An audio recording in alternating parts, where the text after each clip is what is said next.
Joining me now with more, Eric Trump, the son of presumptive GOP nominee Donald Trump and also one of the executives of the Trump conglomerate. Great to see you, Eric. Thanks for being here. So Fortune magazine has a piece out today that says this: Trump badly needs Speaker Ryan's endorsement. Do you agree with that? Listen, I don't think so, right? He's got tens and tens of millions of votes. I mean, he's really run away with this. He has more votes than any Republican in any primary, ever. I mean, the guy's done an incredible job. He really has grown the party. He has brought the party together for whatever that's worth. And listen, if he doesn't have the speaker's vote, if he doesn't have the, his will or whatever it may be, will go on, right? And those people will continue to march behind my father. Would it be nice? Yes. Is the ultimate goal to beat Hillary Clinton? Yes, that's everybody's goal. No one wants her to be president, to be an absolute disaster. So everybody should band together and they should march forward. If he doesn't have it, will life go on? Absolutely. Speaker Ryan seems to be saying, you're married, right? I'm married. He seems to be saying, like, it can't be resolved like that fight with your spouse where it's like, all right, everything's fine, right? We're fine, we're good, right? Yeah, we're fine. You have to actually hash it out. They have to sit down, they have to have some candlelight. They have to really get deep and get emotional. Well, I think that's right. And I think the difference with my father, you do? so many, well, in a certain way, yeah, sure. My father has never walked the halls, right, of Washington with these people. He's built amazing business his entire life, right? I mean, he's been based in New York. This isn't his thing, right? So he's going into Washington. He needs to get to know these people. These people need to get to know him. And my father's an incredibly likable guy. What if they want him to change? What if they want him, we don't like what you said about Planned Parenthood. We don't want like what you said about trade. What if they want that? He probably won't. He speaks from the heart. Right? He's not bought by anybody. He's self-funded his campaign thus far.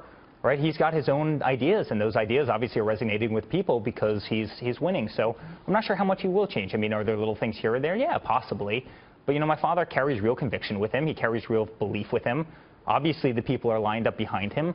So he's going to go to these meetings, no question, with open arms, but he wants to win. And is it smart for the Republican Party to embrace it? I mean, it's over. He's the nominee. Is it smart for them to embrace it? Of course it is, but we'll see tomorrow. Let me ask you about you. 32 years old, sure. Married, no children yet, a dog, but that's how it starts. That's how it starts. That's how they get you, right? You are the son of Donald and Ivana Trump, right? Ivana's your mom. Sure. So when you were being raised, what role did your dad, Donald, play in your upbringing? Like, who did you live with mostly? What influence did they each have on you? Oh, my father's my best friend in the world. I mean, we spent an inordinate amount of time. I'd spend literally every minute of free time in his office. I'd be playing with Legos. I mean, I was just always around him. I was always around the company. I was always listening to him, making the deals. We were very close. And I was very close to my mother as well. I mean, she's really an amazing woman and very sporty and very active. But, I have great parents. I mean, I really, really have great parents. They were parents that made us work, right? There were no free handouts. That's what I want to ask you. How are you not a spoiled brat? Because you're not. Yeah. Listen, my father threw us on construction sites at a very young age, right? I mean, he'd give us a sledgehammer and we'd go in and we'd break down walls and we'd run electrical wiring. I mean, he wanted to teach us the trades of what we do every day, which is, build great buildings and build great projects. And, again, if we wanted a bike, we went and bought that bike. If we wanted a fishing rod, we went and bought that fishing rod. Now he spoiled us with education, right? I mean, he always believed in going to great schools and getting great grades and really, taking education very seriously. But at the same time, he put us to work. I mean, there really was no free time. Did he ever discipline you? What did he do when you got Believe me, out of line? He could look at us and we knew we were disciplined. But, he was great. I mean, he had very high expectations for us. But he was also very fair and he was loving and he was fun. And he was jovial and, give us a memory of when he was fun.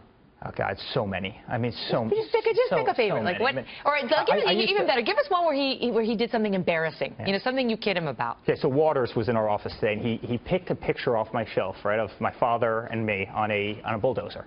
Right? I mean, we used to go into these construction sites, these awesome construction sites. We'd hop on bulldozers together, and he'd let us, drive through walls and, dig ditches. I mean, it was just a very, very cool upbringing. That's not embarrassing. I want something embarrassing. Something that, like, if you ask me for an embarrassing story about my mother, I can keep you here all night. Listen, he certainly sent roses to a bunch of girls that I didn't know about because he liked them from me, all right? So he's done, he's done plenty of those. Oh, he was trying to set you up. Oh, absolutely. Very absolutely. nice. No, but he's a great man. I love him to death. I mean, he's my mentor. He's, again, my best friend. I mean, I'm so proud of everything that he's accomplished. Now, in the moments when he is not great, does he take counsel from anybody? Yeah, I think he very much does.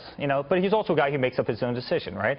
A lot of people will give his opinions, and sometimes he'll follow them, and sometimes he'll go off and do his own thing. Who do you think is his chief advisor? I think we are. I think kids? Don, Ivanka, and I are. I mean, we spend a lot of time with us, and we have a very close relationship. Is there a hierarchy there? In my mind, Ivanka's at the top, but you tell me. Ivanka's the princess, and she's the daughter, and she's amazing. And Don and I are a little bit of the maybe brutes, or whatever you want to call it. But no, we're incredibly close. I mean, I can't tell you how often it is at 6 o'clock in the morning that I'm speaking to him, or at 11 o'clock at night that I'm speaking to him, and it's an amazing relationship. I mean, it's really just a great relationship. Well, the three of you had turned out so beautifully. It's fascinating to get to know you a little better. Thank you very much for being here. Thanks, Megan. All the best to you guys.